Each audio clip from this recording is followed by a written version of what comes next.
We've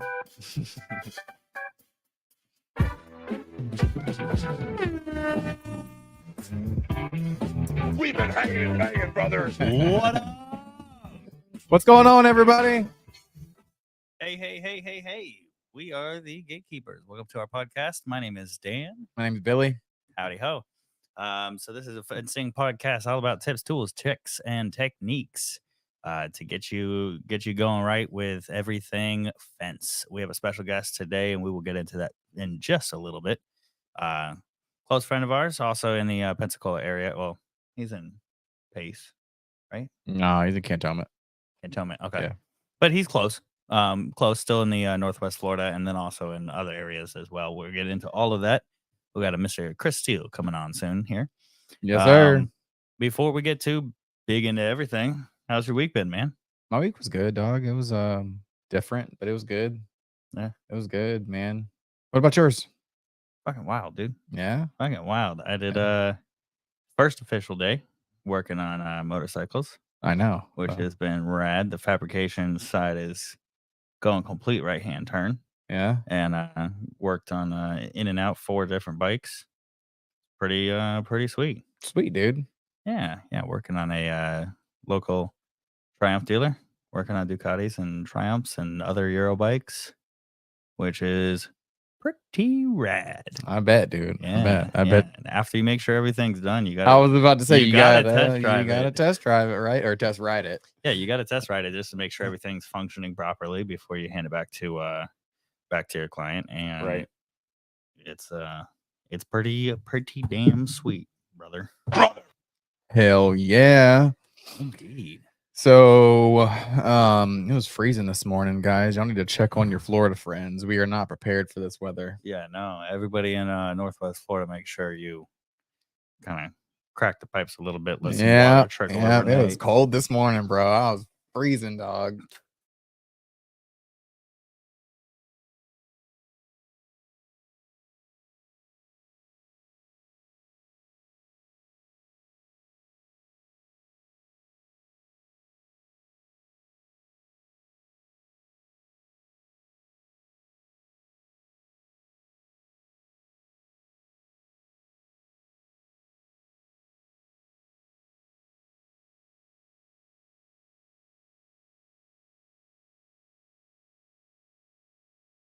You kick the cord?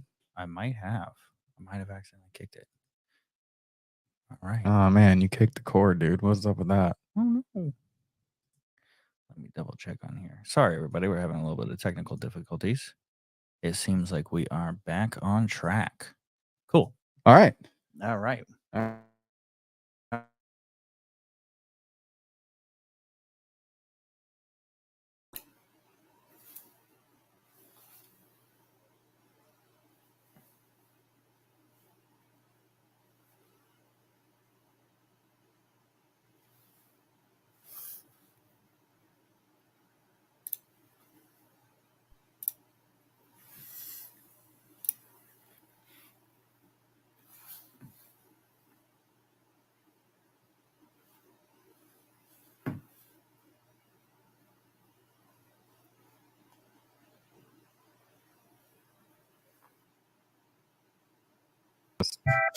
Relit our intro music. If nothing else. All right. Can you hear us, Chris? I can hear you now. There we go. Rad. Cool. Okay. Awesome. Oh, All right. now, there it What's is. going on today? Yeah. What's going on, buddy? What's happening? Oh, Chilling. not much, man. Just doing the old podcast on Tuesdays. How about You you? know. What's been going on?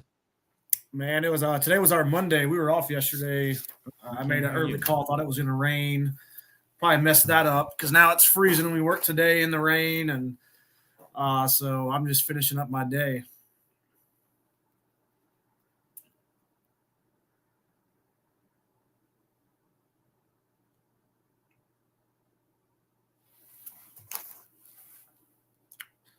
I still can't hear y'all. We're muted again. Give us just a second. What's going on here, man? It's never done this before. I have no idea. Got the High Steele look going on. Yeah, I know, right? This is wild. Yeah, Okay. everything's good now. right. I think we're good again. Cool. All right. All right. All right. Yeah. So, you guys worked in that sleet and cold rain today? Yeah, we did, unfortunately. Yeah, man. It wasn't very much fun. It was freezing. I was warming my hands up with the Bobcat exhaust today. Yeah. I was like, putting them right next to it, just warming them up. Mm-hmm. I texted Straps were Dan frozen Wheeler. on the truck. I texted Dan Wheeler and said, "Man, I don't know how y'all do this because I think it was like something ridiculous the other day, 10 degrees or something. They were out working. Heck, Oh no. my God. No. I couldn't do it. I legit could not do it. Whenever they said it was going to be 17 tomorrow, I was like, I am not working outside tomorrow. Yeah. Absolutely not. Find anything and everything else to do I was other like, than work outside. I'm not going outside tomorrow and working tomorrow. It's gonna be way too cold for that. I feel bad about tomorrow, man. I'm gonna have to go out there with him. It's gonna be cold. It'll be a rough one. Yeah. I had on my base layers. I had a pair of long johns over the base layers. I had my True Works on, and then I had a base layer, my work shirt, a long sleeve shirt, a long sleeve fishing shirt. Oh man. Oh dog. I was damn near like a 7 Christmas layers Story deep. movie, Yeah. like could barely move my damn arms. It was fucking cold. The straps were frozen on the trailer this morning. It's like go on, twist them, and they wouldn't twist off. I was like, what the hell? Or just sitting there frozen. But all right, man. Well, so Chris Steele, you go ahead and introduce yourself to everybody. Yeah, name, Chris Steele. where you're I am from, in all Pace, that Florida. I'm not in Cantonment, but I'm in Pace, Florida. Yeah, you're right. I knew it.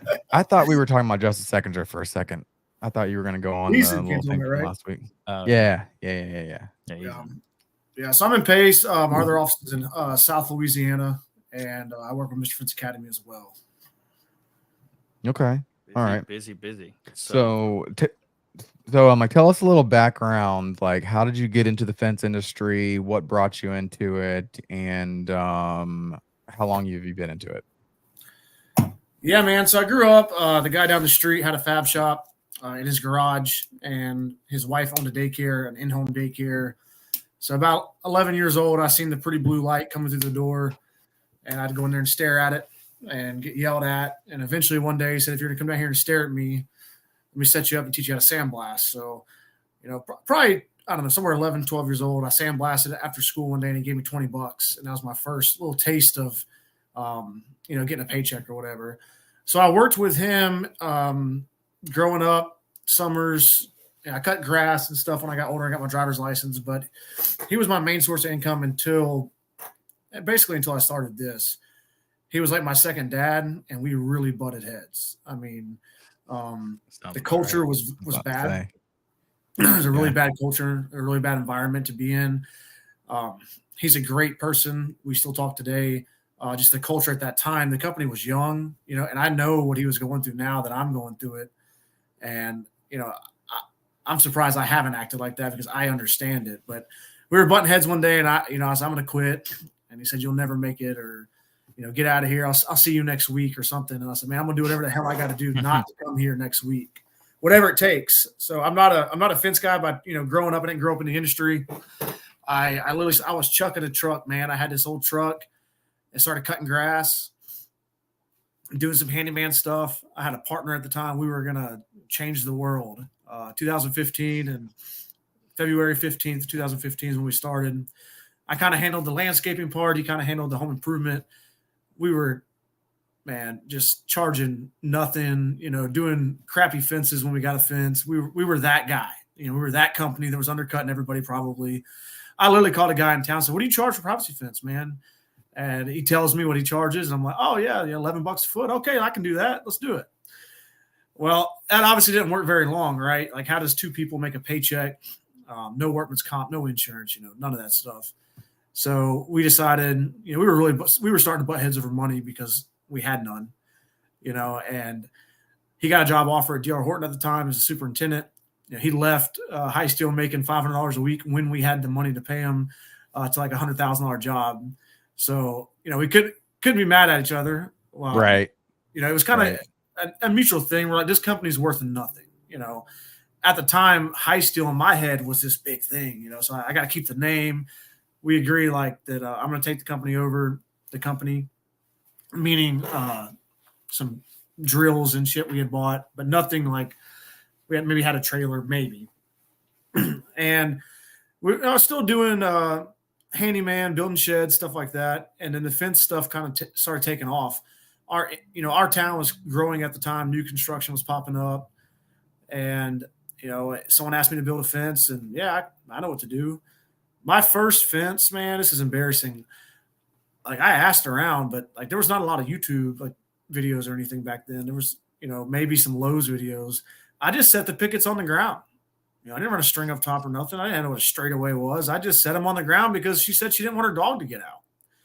And she loved it, you know, probably because she paid me half of what she paid me exactly what she should have, but half of what a good fence contractor would have charged.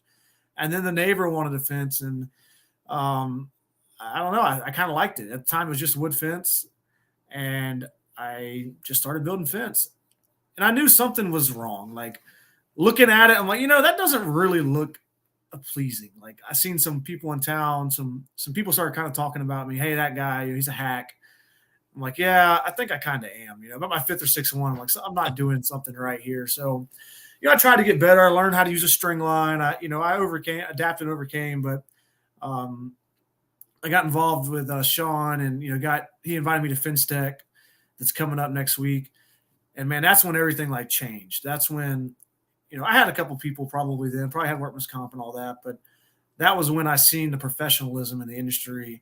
And I thought, there's nobody being professional in the Panhandle of Florida right now that I know of. Like, it's all construction guys, no shirts, smoking cigarettes in the customer while they're getting a check from the customer, like cussing, screaming, hollering.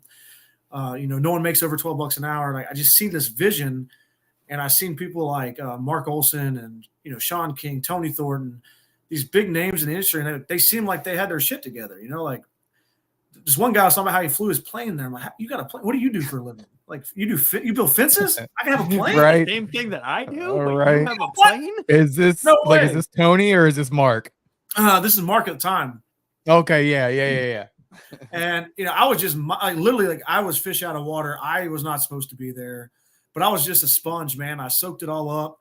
And, you know, and at the same time, I had pretty much ran it all the way in the ground. You know, there was no more money left. When I reached out to Sean and he invited me to Fence Tech, I couldn't. I mean, I had no money to go, and I think I maxed out my last credit card to get there. And he kind of took me under his wing. Some other people helped me out, and, you know, that's kind of when I got involved with the academy. That wasn't the academy then, but that's when I learned how to, you know, started learning how to run a business. I don't have it all figured out now. You know, 9 years later, I'm not an expert. I've just done a lot of stupid shit. You know, I've just learned from really messing up and really, really doing things the incorrect way that it's humbling looking back on. You know, like I drive by some fences that we did 2016. It's like, man, I really want to knock on the door, you know, and just be like, hey, I'm just going to tear this shit out and redo it. I've had a couple of gates, you know, those gate kits from Home Depot. Yeah. Right. Well, I thought I was doing the right thing. We got a call last year. Guy had no idea it was me. Just happened to call High Steele Fence, and I go out there, and as I pulled up, I remembered it. I fought that thing. It's a piece of junk. The guy's got cancer now. He wants to make sure his fence is squared away for his children to inherit the house and all that. And I'm looking at him. I was like, man, you don't even recognize me. You don't even know who I am. Don't really care who you are. You know, I just need this fence done. Time's limited. I said, man, I'm the guy that did this, you know, and I am sorry, and it's free. And he ended up giving us a tip or whatever and wanting to pay. But he said, man, you were super cheap. Like, I knew what I was getting into. I'm not mad. You know, it's like, I think you did this gate for like $200 or something. Like, but yeah, I mean, that's awesome. That's kind of the journey, man. It's been a rough ride. I mean, it's had its peaks and lows, but I guess to sum up your question, 9 years now. Yeah. Nice. Yeah, that's a long time. So did you have two separate locations in two separate states? Regarding that, like, which one was the first one, and kind of what made you choose the location for the second? Yeah, so our Florida location was definitely the first. That's where I grew up. Fast forward 2000, all the years are running together, 21-ish. I think into 20, early 21, South Louisiana got hit with a big hurricane. A friend of mine has family over there. It's wintertime, I don't have a whole lot going on. And he asked me if I would be interested in providing some supplies, riding over there with him. Yeah, absolutely. So backtracking, the business partner I had that we're still very close friends today, his dad lives in the area. So, yeah, I'm going to go by and he can't get a hold of him. My friend's in Costa Rica, can't get a hold of his dad. He doesn't know if he's okay. He's assuming he's all right, but can't get a hold of him. So we find him, and he works there in town, and the place he works needed some fence. I'm like, nah, man. I chased hurricane work in Panama City in 19. That's what really just pushed me over the top into almost bankruptcy. Was being so far from home, not having resources there, not having the capital to grow, and I'm like, I'm not interested. And he talks me into the man, just come over. All the fabric had blown down around this big facility. Just temporary tie this chain link up. We'll pay you great money. We can't get no one over here to do it. Okay. You talk me into it. I have a camper, so again, we're not like. This is when our winters were like real slow. Like we're looking for something to do. And they agree to pay for housing and me be able to pay the guys per diem. Like the first time I can actually do this properly, I think. But we go for the week, we get the job done. And that Friday, like they have a meeting, and one of the main people of the company was there in town. And he said, man, we seen you out here working over the week and it was raining. Y'all were out there just, working. And little does he know, I want to go home. Yes, we said we were going to get the job done. Get it done and get out. Yeah. It's cold. It's raining. We're sleeping in the camper. I got my crew and myself in a camper. Like, what am I even doing over here? Helping a buddy out. And he said, we want to get you to replace this 40,000 feet of fence. I'm like, yeah, that's probably not going to happen. And, they're talking to, well, we just need this one section, this one big section. Let's get it fixed. Like, man, this isn't sounding, this is sounding like 2019 for me. Sounds like I'm chasing work. And, I throw a number out there. Like, yeah, that's cool. All right. And at the time, I knew a guy named Trevor from Facebook that lived, I thought close, maybe 30, 45 minutes away. So I hit him up on Facebook. I'm like, hey, man, how far are you from Houma, Louisiana? And he's like, well, where are you at, Houma? I said, right now I'm, in front of an airport. He said, I live across the street from the airport. Like, I'm in this dude's backyard, like, dang. I'm like, you got time to go to dinner? He said, yeah. So we go to dinner, and he's got, I would say the most professional company there, very professional installs organization. And he's doing very impressive numbers with a very, very small, limited team. Like, they are just fence freaking ninjas. And he's like, I'm thinking about doing some work for this company. I'll be in town for a little bit. He said, yeah, in the meantime, I've got all the work you can shake a stick at, like all of it, like, as much as you want to do. I'm like, well, maybe that'll fill some days in while we complete this, some of this job. And long story short, I never left. One of the guys at the company, is like, all right, I want you to do the rest of it. I said, man, I have nowhere to even keep, like, I don't have a building. I don't have nothing over here. He's like, oh, well, I have I got a big lot with a metal building on it. It's got 5 offices in it. I was like, yeah, I bet I can afford that. He throws a number out. Like, what? The culture over there is just really, like, once they trust you, like, you're in. Like, if it costs me this much to do it, they understand it. Like, they are okay with paying. There's a lot of oil field money down that way, I think. But so I never left, man. And I just stayed there. And it just got busier and busier. And I just started growing. There's a lot. I wouldn't say there's a lot of competition down there. There's some steep competition. I mean, there's people that's been in business for 40 years, 50 years down there. And I was the guy coming in from Florida, that guy coming in with everyone's money and who can trust him. And, once I made a relationship with a customer in the neighborhood, it started growing, like, hey, bro, I talked to, Steve down the road, just get it done, get it on the schedule. He said you're good people. Like, it's just like that over there. Like yeah. Here's a contract. Nice. Contract, which, it's not a contract for what? You think I ain't gonna pay you? Like, I mean, they're very trustworthy, but damn sure better do something when you say you're going to. But yeah, I just started growing, man. And we're blessed over there too. It's definitely been a rocket and a roller coaster. I forgot the struggles I went through with trying to hire people.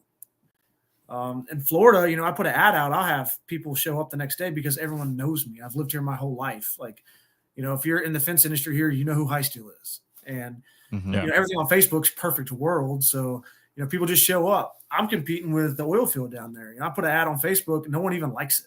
So I forgot what it was like to go through those struggles, man. And we went through them. We're still going through them. It's still the first year was over $1 million in revenue. And it was just fast, just happened so quick. And you forget about all the little things, the SOPs, like the insurances, the, and team member handbooks and different culture, right? Like you can't smoke marijuana here at work. For real? Yeah, man. Right. Like you have a joint in your mouth in our safety meeting, man. You're probably not going to work out. Well, man, no one told me. I wouldn't have done it if I didn't know. Like just totally starting over, and that's story. Yeah, that's wild. You should do that on your own time. Yeah, exactly. What you do at home, I don't care. But the best right? thing is we were talking in the about middle of a safety meeting. Yeah, like we're having a Monday morning meeting. I think at that time we did them on Fridays or something. But and he lights a joint. It's like, dude. But speaking of drugs, it's like, I remember one time I made a joke and I shouldn't have, but I'm like, hey man, like tell everybody, like, I don't care if you smoke meth at home as long as you come to work. And I didn't, like, I was so fed up with, the newer guys smoking weed. The guy turns around and he's like, I've smoked a whole wheelbarrow full of meth in my life. I am not working with no meth heads. It's like, dude, holy shit. Okay. I really, I've got to step up. I needed to either stop or step up and be a leader, right, and do the right thing and really take this thing seriously. Because at first it was, we hired a couple guys to help us wrap up a contract, and it kept going and growing, and then it gets to something where you're like, okay, I got to step up and do the right thing. But I'm in Florida. So I was there about 6 months. I neglected my family. I neglected my company at home. I don't think it's a great idea to jump across states and open a fence location with no standard operating procedures, no rule book. Literally just, at the time I hired a friend of mine, a really good friend of mine. He was getting out of the Army to go over and manage it. But, I left him with a cell phone. Just call me when you need me. And of course, when I'm not getting my ass kicked, I can answer the phone and I'm here to help. And okay, that's how you do that. And we work through it. There's sometimes I got to call you back. But he's sitting there with a problem that he needs an answer to right now. So that was a really big learning curve for us. We've basically mended our friendship now, but it's still there's still some between us. And I think I let him down just as much as I feel like he let me down. And a lot of times as leaders and entrepreneurs and the boss, you think, man, I did what I was supposed to do, but looking back, I set him up for failure. Like I set him up for, to have questions with no answers. And man, why didn't this job get done today? He's like, well, dude, I don't know how to fix a driver when it broke. Like I called you. Right. Yeah. And I'm trying to close this big deal. I don't have time to tell him how to fix a driver. Like, so I look at, and I don't know much about this, but I look at like franchises and people with multiple locations. They were probably a lot smarter than me at first. They probably said, hey, I should write some stuff down. I should probably make some standard operating procedures. We should start a book. And if the answer's not in the book, let's put it in the book, whatever that case may be. And that's what we're working on right now at High Steele is SOPs, like big time. Like I want the dumbest question in the world, the dumb question. I want it in a book that you can find digitally, on paper, everything where you can find the answer to it. I want a searchable manual that goes, okay, somebody wants to make a credit card payment. What's our process for that? Like someone wants to finance a job. Right. This broke. A change order. What do I do now? Like the customer said they'd pay us when we get done and we added 100-foot of fence, but that's not in contract. Like just the little things that add up so quickly with starting a new branch because yes, at our office, everyone knows what's going on. Most of the time it's a smooth deal, but we just started this thing off the ground with new people. And expected, yes, I expected everything to run like it did. Again, school of hard knock. I really do some stupid shit, but we're very blessed that we've got it to running, the phone ringing, somebody going out, having consultations. paying deposits. I was putting fence in the ground efficiently now. No one there knew, like none of the people we hired knew how to build fence. I mean, it was just 100% starting over. Really? Yeah. Okay. Yeah. So you're getting all fresh. Oh man, like everybody. 100%. Like I look at like Mark Olson, he moved and started that deal up. And, at first when I see it, I was like, well, Mark's got all this experience and man, he's going to kill it. Dude, you can have all the experience in the world, but you have to teach everything, like every little step, process, procedure. Like there's no one on your team that knows anything at all. Like, and of course we didn't start out with Miss Jones, 200 foot of wood fence that we have 3 days to build it. We went out and sold $100,000 worth of work. Like we got to get this stuff done. I had a guy tell me the first job I sold as High Steele, an older gentleman looked me in my eyes, shook my hand. He said, I pay in cash. I was like, yes, sir. That's fine. For us, it's all got to go to the bank. He said, I don't care what you do with it. He said, if you fuck me over, I will cut you up and put you in my crab trap. And he squeezed my hand. He goes, I'm not lying. I was like, he's first on the schedule, guys. He gets done first, right? Yeah, right. He gets first. And the best of the best are working on this fence. I don't care if it's snowing outside. You guys go finish that. We're doing that damn fence right now. I don't want to be cut up. No, and I don't speak like I'm from there. So I'd knock on the door. Hey, Mr. Boudreaux, how you doing? Where you from, bro? What are you doing here? It was tough. Right. Tough. Right. And I'm telling people, rough ride there. Hey man, you should come work at High Steele. And they're like, why? Like, oh, well, we'll start you out at, $15 an hour and hopefully have insurance next month and be able to roll you into a 401k. And they're like, yeah, offshore starts at 25. Oh, well, that's tough, right? How do you turn down that? Yeah.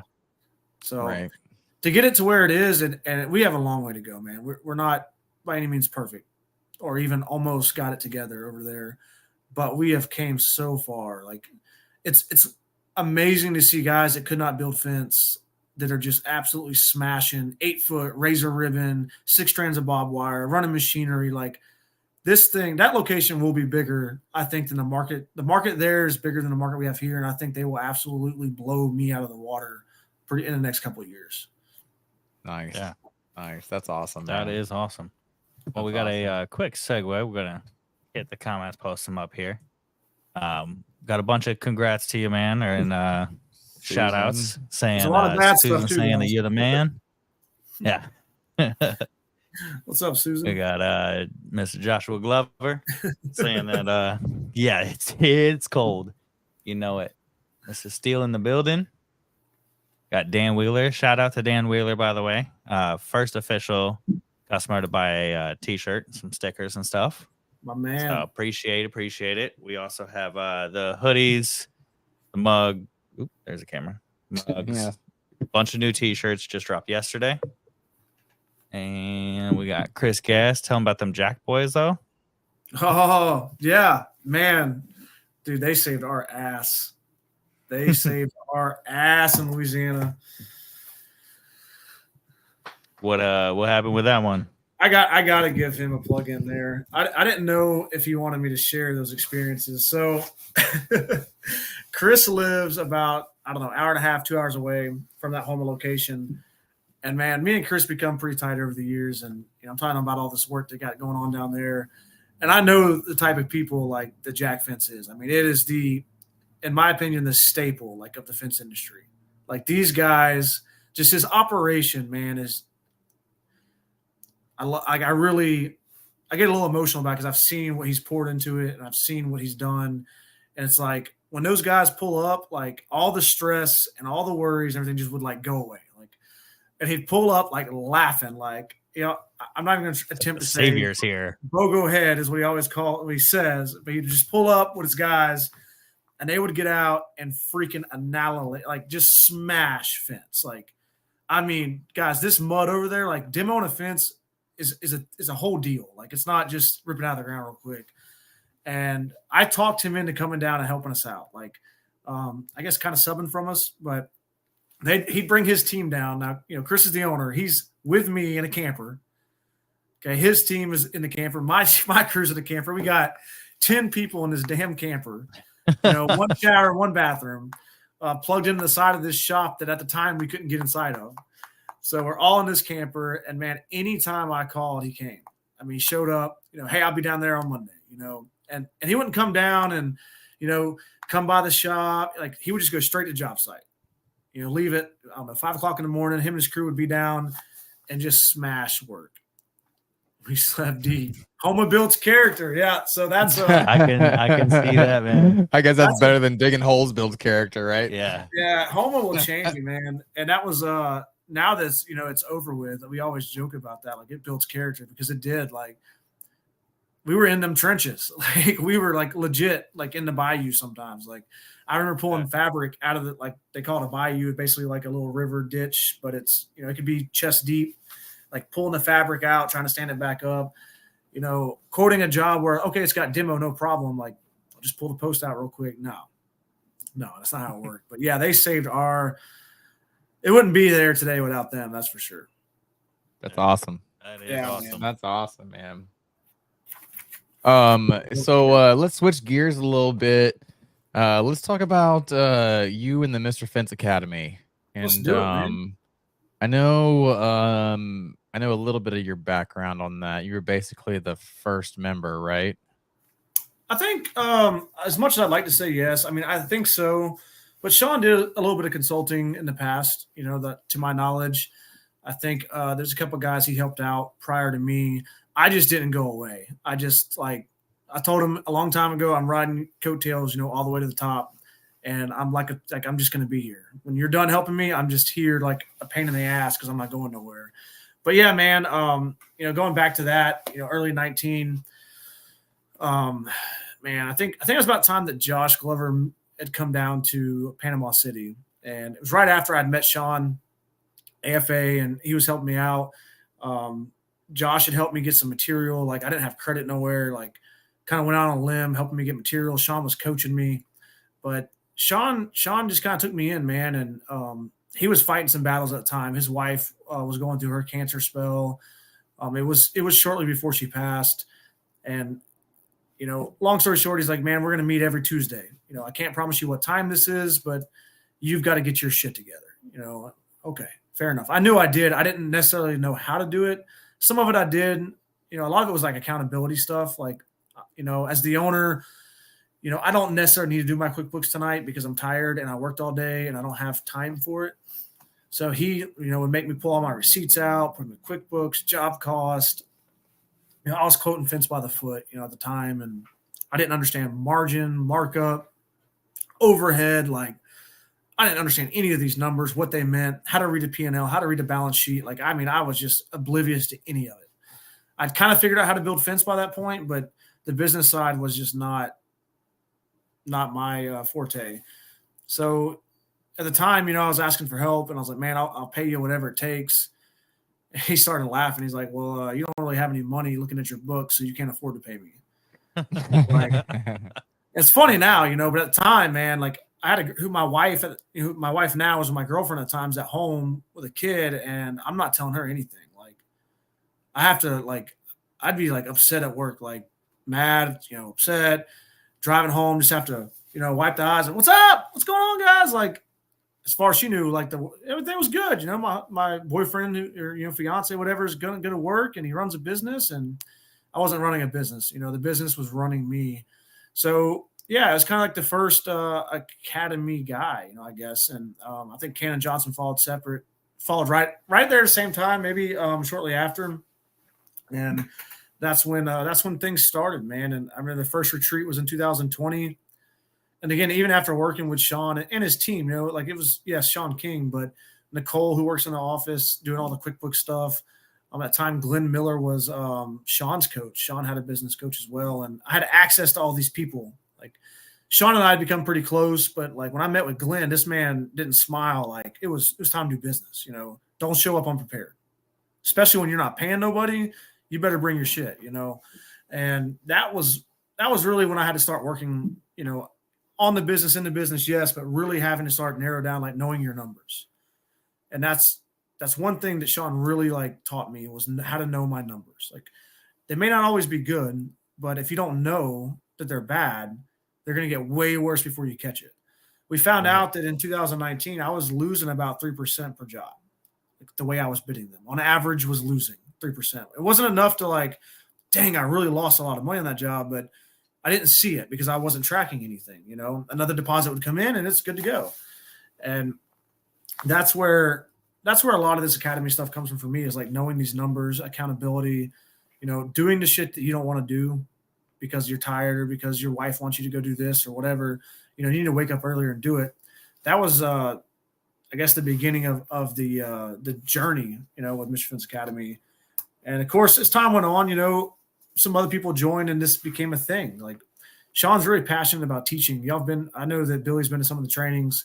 I mean, that's his element, like helping somebody else, like in this industry that, he's got a story that a lot of people don't know, and it's not my place to tell, but, knowing where Sean came from to where he is today and how humble he really is. Like, a lot of people see how flashy trucks and loud and think, oh, that guy's cocky or he's this, or he's just, he's putting on a show. But that man has done more things for me than anybody has. I mean, honestly, like, I've had a lot of help, but he's definitely put his ass on the line for me, a lot. And seeing this academy grow to members and like, now I get to give back. Like, it's time for me to, pay my dividends to where I was taught is to help people along this journey. And I'm really proud to be a part of it.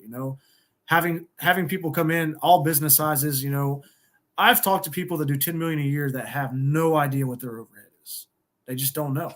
Oh, geez. I've had a guy tell me, literally, he said, man, my wife does my books. Sometimes when I go home, she's happy. When she's in a good mood, that means we have money. There's sometimes I go home and she will not speak to me. That must mean we have no money. But I don't know. And I'm not the guy. Like, I don't have all the answers, right? But just being able to track data, like I'm not the person in the academy to go, okay, you got some money, I'm gonna tell you exactly how to spend that money. Like, that's not me. But being able to learn how to track the data and know what it means, it doesn't matter where you're at in business. Like, we all have something, we can always keep learning, but knowing those numbers, man, that's huge. And there's a lot of other stuff too. Like, we recently, I think y'all got a little piece of the pie. The academy had some opportunity to buy some material at a really good cost, and stuff like that plays in too, man. Like, I mean, we saved 40% on a couple truckloads of material that got brought to the academy, and as a group, we were able to bulk purchase it. That really helped, right? There's absolutely it did. Yeah. And now, man, with Nico, Cannon did a freaking phenomenal job when Cannon was involved as much as he was. It was just, it's so much work being the guy directing it, like leading it, the executor of it. I don't know how he did it as long as he did, but I think Cannon's still hanging around. But now that Nico is basically took that role after he sold his company, now with somebody full time, like, if anyone knows Sean's, he's got a lot of irons in the fire, right? Like, he's all over the place, trainings, consulting, like all over the place. But now that we have somebody that his full-time job is to be 100% academy, man, that's huge. Like, I mean, he'll even tell me, hey, like, he'll shoot me a reminder. Hey, Chris, don't forget you have a meeting today at 4. I'm like, oh yeah, I do. I knew that. Like, totally. I remember that 100%. Right. It's evolved, man. And it's crazy to see where it came from, because like the first retreat, we were like sitting around and, taking all this information in from other people. I think Matt Warner was there, Sam Natello, like these people that know things, that, and they can put them into our terms. Like, most fence guys don't know anything about Google Ads or rankings or any of that stuff. Like, I know I sure didn't. And for someone like Sam Natello to be involved, to come in and go, hey, like, I'm going to say dumb it down, like really like dumb it way down to go, okay, yeah, X plus X is this, right? Like, all of these people coming together. It's not just Sean. It's definitely not just me. It's not Nico. It's not just James. It's all of these people coming together and providing a service that, like I said, I'm really, really happy to be a part of it. That's awesome, man. That's awesome. We've got a retreat coming up, April 18th, I believe is the date. And man, it's like drinking out of a fire hose. It's just so much information, like coming at you. The first time I went, I'm like, oh, we're gonna go hang out with some fence people. This will be fun. And man, it was fun, yes, but it was like, I was so whooped every day. I mean, classroom, like, I don't like sitting. I like to be up doing something, whatever. But like, you're just so intrigued by all this information that's coming at you. We help you build a budget. Everyone that comes gets a budget before they leave. So, that's huge. If you don't have a budget in your company, I highly suggest you should. At least, it's the best educated guess you can have to see where, what you need to charge. Without a budget, I don't understand how you would even charge for your fence. If you don't know what your expenses are and your overhead is, like, how do you know what to charge? So, man, I can't say enough good things about it. I'm proud to be a part of it. I know James does a way better job than I do, man. James is a hell of a coach. If you join the academy and you get him, you're luckier than if you get me. I tell you that. Oh man. Well, hey man, that's great. So I saw you do a couple trainings. Are you still doing some of the trainings, or you kind of step back from that? I do some. I mean, if they're in the area, I want to help out. Like, that's the energy that like Sean and Chris Gass bring to those trainings. Like, I'll get it done, right? Like, we'll go out there, we'll build the fence, and we'll learn the techniques. But a big part of it, in my opinion, is that energy they bring. Like, Sean is just wow, 100%. You got Chris Gass that won't stop. Like, that dude will outwork anybody. And he's there. The energy, all of that. They do a better job, I think, presenting, the energy that way. I love to do the trainings. I love to see when it clicks, like driving post, or even when we were dry packing. Sorry, I'm going to say that, but when we were dry packing, and it's people that did, wet mix concrete their whole life, and they see it's working. It's like, okay, well, maybe it does work. The best one, we were in Hawaii one year. I was blessed enough that Sean let me tag along for this training, and nobody wanted to listen. I mean, this is the first morning, and everyone's just, it was like, yeah. I was like, Sean, this is going to be a brick wall at that point. Yeah, and like 30 of them, right? And they kept saying, "Oh, is that how it works on the mainland?" Oh, I bet. Just kept like kick back. Finally, I'm like, "Look, guys, all right, look, everybody's getting paid to be here today. Like this is 7:30, 8 o'clock in the morning. I was like, let's have fun at least. If none of this crap works, we'll tear it all out. We'll do it your way. But like, everyone's getting paid. Let's have fun." And man, by the end of the day, these guys were running around, high-fiving, jumping, calling Sean a fence cyborg, like inviting us to their house for dinner. Like, just 100% took us in their culture. And man, it's like, that's what I really like seeing, is that switch, that knowledge turn.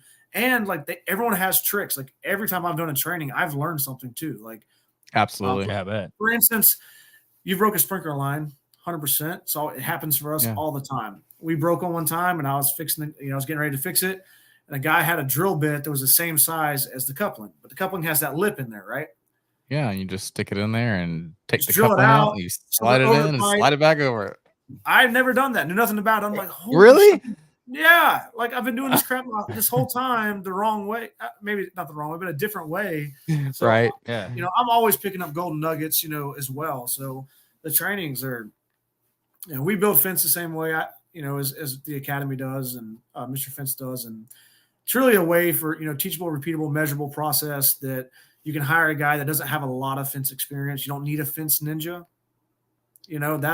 That's the biggest thing, is I see like where companies stop growing is because it takes so long to train somebody sometimes, like you can't hire a guy and 2 months later they go run a job normally.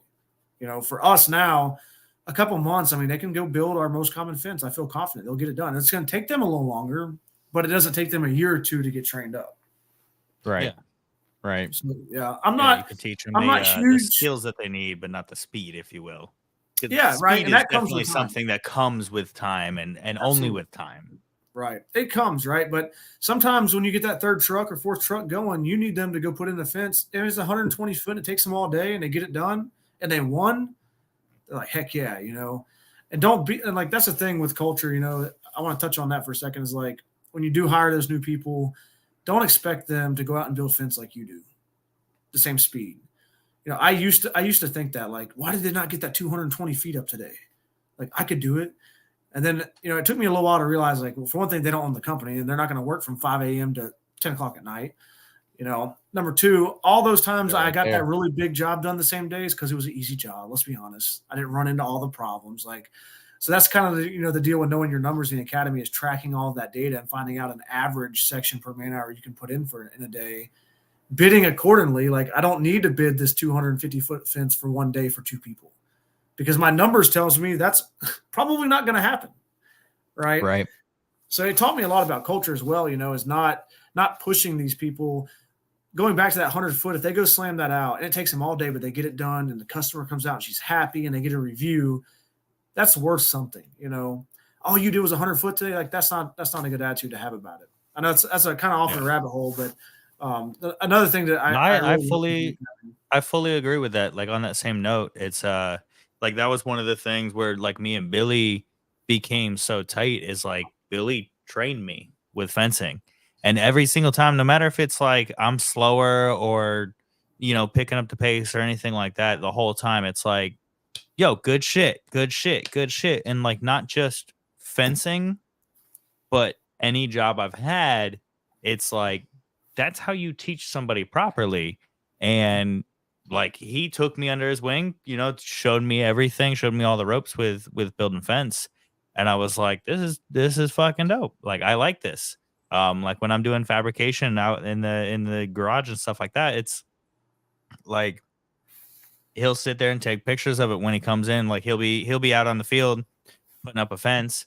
I'm back in the shop, like welding the whole day, and he'll go post pictures on Facebook and just like, yo, he got this whole thing done in one day and yada, yada, yada. And it's like, yeah, a lot of other people may be faster than me or whatever it is and yada, yada, whatever it may be. But like that little bit of hype that is not like, oh, that's all you did. It's like, good shit, man. Like, good job. Da, da, da, da. We're speeding it up next time. Each time we're speeding it up and yada, like whatever it may be. That really, hypes you up and it really makes you want to drive further and go harder the next time around. It's like, oh, look, I just did this by myself. Next time I'm gonna try to cut that speed in half, and next time I'm gonna try to cut that down even faster. And it builds like a positive culture, as you said, and that positive culture really, I mean, that's what started the Gatekeepers podcast. Like positive in all reality, positive reinforcement goes a long way. And I really found that out as being a father and learning my way through fatherhood and being a hot-headed 20-year-old. I realized real fast that like just getting mad at a freaking 2 or 3-year-old, it doesn't do anything. No. So like I used that and I used it because like once I started teaching people how to build fence, I fucking fell in love with it. Like I love to teach people. It's almost the same thing. When I see that light bulb go off, that's all I need. You don't even have to pay me. All I want to see is that, holy shit, I've been doing this the whole time and I could have been doing it like that. Yeah. And I'm like, yeah, that is the thing that I love. And I find that if you give, even if they didn't do it fast enough or they didn't reach a quality standard and it may be their second or third fence, don't beat them down. Be like, hey, look, you messed that up, but here's how you can fix it next time and like avoid that. And I find that people learn and they want to do better if you build them up instead of break them down, even whenever they've done something wrong. Yeah, 100%, man. Like, I look at the place I used to work, and there was a lot of curse words, right? A lot of yelling, and looking back, I get it. I probably done some stupid shit, deserved it, but it just ruins everything at that point. Like, I mean, anything that went positive is now a negative, and it does absolutely nothing. And with the training, it's a two-way street. Like I said, like yes, even with the academy, like I'm a coach, right? I'm coaching, but I'm learning so much stuff too. Like it's not just me. I don't have all of the answers. I can say, hey, hang on a second, I've really done that wrong. Like I suggest giving this, a different perspective, but I'm learning as well. Like, I mean, I don't know if y'all seen it today. I posted, like, I still post in the group, ask questions. I want other people's opinions. Like, I mean, we've been to trainings and shown people how to do something, and they're like, well, just hear me out for a second. Like, yeah, what you got, man? And I'll do something. And even like Sean's been like, holy shit. Wow. Like, yeah, compare this, you put this with this, holy, now we've really got something here. So I don't think it ever ends, with the whole learning aspect. Being able to assist somebody along the way is great, but I'm selfish too. I want to learn something as well. So two-way street with that. Absolutely. Yeah, 100%. Absolutely. Man, I just completely forgot what I was about to ask you. If we could put the Academy logo up behind you on the screen, I think so. I think we should get that back. Yeah. We can throw a banner. You got a website or anything you'd like to put on there? I'm talking. I think we can do some soundproofing and maybe get a little full-time logo back there behind y'all. Yeah. I like that. I like that well. I like that as well. In case anybody is kind of curious, the change and everything, we are now running the show from my office in the house. So I usually have a spare mattress in here in case anybody stays over, whatever. But I've got like giant vinyl plotter over here on this side. I've got like all this screen printing, sublimation printing, everything. It'll all be fixed next week. All electronics. It's kind of like thrown together last minute with switching it into this room. So there's a lot of things that we need to move around and change and get situated. But in case everybody's like, what the hell's that random green square behind everybody? Like, it's a nice memory foam mattress. It's a really nice mattress. Yeah, it is. It's a nectar. That's the spare bed. It's comfortable. Oh no, it's legitimately a mattress. Yeah, it's legit mattress. It's a nice comfy mattress. But yeah, no, we've talked about that, and we're gonna set up a Zoom with Sean for this upcoming week, so that way we can get all that all that handled. It was like, what was it, like 7:45 on Saturday or Sunday, something like that. I was sitting there. Me and my wife were playing rummy at the coffee table, and my phone dings, and I'm like, whatever. And then it does a little 2-minute ding, and I was like, huh. And it said Sean King, and I was like, what does Sean want on a Saturday night at 7:45? So I went over there and looked at it, and I was like, hey, we're gonna have to pause rummy for like 25 minutes. She was like, what do you mean? I was like, I gotta call Dan. Yeah. So me and him chatted for a little bit. And, I'm glad he texted you at a decent hour. He texted me at like 3:30 in the morning. Yeah. Yeah, I was actually 3:30 and say, let's go. And I'm like, back to bed? Like, what are you doing? Get up. Yeah, right. Let's go back to bed. 3:30. The only place I want to go right now is every once in a while I'll call his bluff on it, you know. I'll just call him. What's up, man? Oh, just like he's out doing. I'm like, oh, never mind. I messed up. Then we're on the phone for an hour, and I'm like, might as well go to work at this point, you know. That's hilarious. That's all right. Well, hey man, we're gonna go ahead and we've hit our time limit, so we're gonna go ahead and call it. Can you drop what's your website real fast, so that way we can go ahead, if you want to go ahead and follow Chris, give him a like, share, and follow on Facebook. highsteele.com is the website. homeoffense.com. I don't know our Facebook stuff. I was not prepared. No, you're all right. There should be an E after the L, bud. Oops. Yes, sir. And I like y'all's Facebook, like person. Speaking of y'all's Facebook person, I like the live action shots. I like the random candid shots where they have no idea that you're taking pictures of them working. Yeah. I really do like that of you. It'd be a lot better if I got our people the content they request every week when they're screaming at me, going, "Send us content, send us content."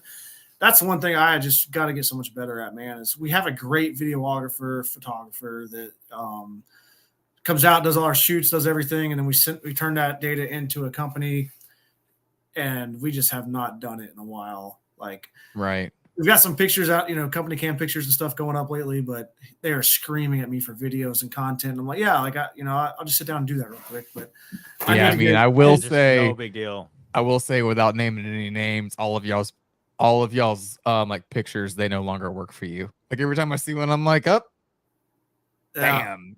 Yeah, we're a little outdated.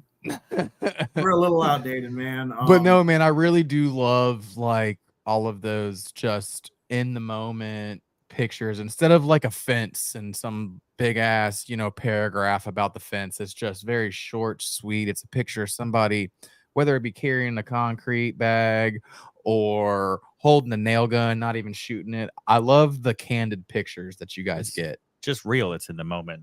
Yeah, it's real, and that was not planned, honestly. This photographer that we hired just came out and was like, hey, obviously we want to showcase fence. That's what we do. But there's how many times can I show a 6-foot stockade style pine privacy fence? Not that many times. So the photographer is like, hey man, let's get some shots of what happens when like someone comes into your backyard. Like, what is the customer going to see? They're going to see the guy carrying a bag of concrete when it's 120 degrees. They're going to see all of this. So hey man, give it a shot. And we've been getting some compliments on that. So I definitely need to work harder. It's probably half of what it should be and can be. So I'm glad you brought that up because now I'm going to say it publicly that I'm going to get better at it. We're going to hold you to it, man. There we go. Next time we're on the show, we're going to bring up your Facebook.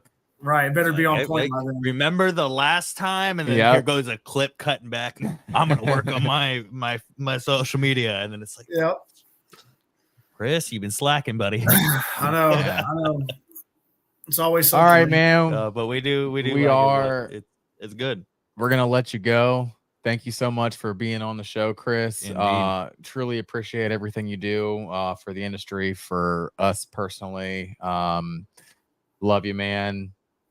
You have a wonderful night, all right? Thank you. We appreciate it. It's been a pleasure, buddy. Absolutely, man. See ya. Right. Take care. All right, everybody. We are back with just us. Chris is an excellent dude, man. He's always been there. Anytime we kind of need a last minute something, it's like, yo, let me borrow this real quick. And he's like, I got you. No problem. Yeah, man. It's he's a good guy. Yeah, man. We definitely need to soundproof this room. I can hear my dog barking. Yeah. Over and over. The little rat. Yeah. That'll be all right. Got a Chihuahua pug mix. And this is just temporary. It will not be here next week. Yeah. All right. Promise you guys. Yeah. We also recently moved and like have only unpacked half of our shit. So we've been working on it. It is what it is. And I worked outside today in the sleet and the freezing rain. And I know y'all are going to make fun of me that are people that are like living in it and like deal with snow on a daily basis. Every single day. This Florida boy is not all right. No. It was freaking cold as hell today. The first time I've ever had straps being frozen. That's a wild one there. I mean, like I unrolled it because you know how we roll them up. Mm-hmm. And it made a noise when I dropped it. I was like, holy shit. That strap is really frozen. It's solid. I'm like, all right. That's wild. Yeah, man. It was I remember first moving up here from South Florida or Central Florida. And coming from Tampa, it does not. It's like maybe 60 degrees out. Right. Like that's our cold. And I'm like, oh shit, I should probably throw some long jeans and like, sweater, like a thick jacket on. I'm like 60 degrees is freezing. And then like I moved up here in October and I remember it was like 2 months later, we had a garden hose out back freeze over and burst and like water everywhere. And I woke up. It's like, what the fuck is this? We're in Florida. This is still Florida. What is going on right now? Like this is not real. The panhandle's cold. Don't play. I've lived in DC and I've lived in the panhandle. And I will tell you what, I will take DC cold over the panhandle cold. See, the worst thing here is it's like waves. So you'll have like super hot days and then like you wake up in the morning and it's 30 degrees. Oh yeah, like 2 days ago it was 68. Yeah. Yeah, and then it's like, oh, here's 20. Or how it's supposed to be 17 degrees tomorrow, but on Friday it's going to be 65. Yeah. Yeah, and then just fluctuating. The hell? And my immune system does not like that. No, dog. I start getting the sniffle. Yeah. Getting clogged up and stuff. Yeah. Like, oh, this rapid changing back and forth is killing me. Yeah. It sucks. Well, hey guys, since we haven't done this like tonight, go check out the merch store. Go check out what your boy Dan added. The tank top idea was mine. Yeah. That was only mine. Yeah. No, that was my only idea. Yeah. Everything else I made one of the designs and he's like, that would be hot as a tank your boy top. Dan, So. and he sent them to me. I think it was like Sunday night, and I was like, dog. I was like, those are fucking nice. I was like, you need to take that bottom one though and stick with the 90s style and just make a tank top out of it. Just straight up tank top. Yeah, we got some floral print ones. 2 different designs with kind of like a floral, kind of what you'd see in Florida Yeah. for like tourist Florida. I like, was about to say basically what I wear during the summer. Yeah, me too. Me too. I was born and raised in Florida. I lived here my whole life. Straight up tank I top go life, dog. full tourist. Oh, I go dude. full tourist in this thing. I have like 35 tank tops. Yeah. But I figured we'll rock some new designs because we are closing out towards the it's getting closer to the end of the month. We're officially halfway through. I still gotta buy mine. I know. You've been slacking. I just keep forgetting, dog. It's all good. Keep forgetting. We're about halfway through the month, so figured we got 2 weeks left of the 90s Cup, baby. Yeah, the 90s Cup one. You've got the 2024 supporter down the side and the Gatekeepers logo on the other. The new hoodie does have a cool little design running down the side of it. It's going to be a long-term design. We actually have another artist other than myself working on some stuff, and we'll get to that when it's a little bit closer to ready to expand upon it. I love it. But we got a lot of stuff. We also have Fence Tech coming up really soon. And as of right now, I'm not 100% sure if I'll personally be able to make it. Just personal stuff going on. It's going to be a little bit harder to make it all the way up there and everything. But I know Billy will be gone. And we have a bunch of stickers that'll be in very, very soon. Yeah. And if you see this man, grab a sticker from him. Heck yeah, man. Yeah. I'll give you one. We got a whole boatload of them just to hand out. Yeah. Heck yeah, man. You put them on your hard hat, put them on your toolbox, you put them on whatever you want to, bro. Put them on your work truck. There we go. Yeah, put them on the back of the work truck. There we go. XYZ Fencing podcast. That's how you know they're approved. There we go. You got to get gatekeeper approved, right? Oh, yeah. Ooh. How's my driving? Call you call 1-800 gatekeepers. That's hilarious. All right, man. Go ahead and take us out. Yeah, man. With all that being said, we appreciate you guys listening in, tuning in, and turning up. And for all things fence related, build them straight, build them strong, and build them sturdy. We are your gatekeepers, and y'all have a wonderful night.